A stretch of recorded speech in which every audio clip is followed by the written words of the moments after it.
ayaw gumana. Ngayon naisipan ko pong i-check o baklasin.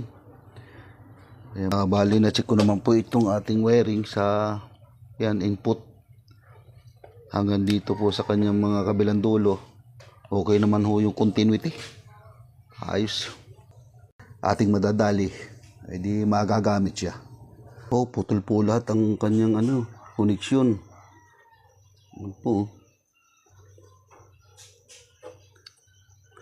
Try po nating hinangan yan at kung gagana pa siya.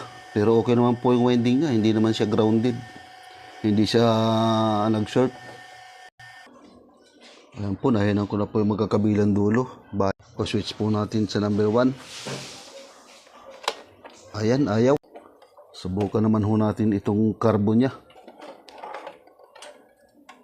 Ayan yung carbon. Try nating lihahin.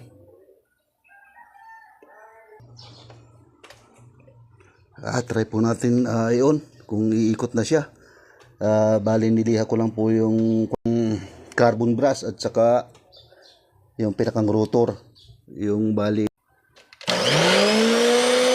Ayun, okay na. Lakas ng motor. Okay na mga katrops.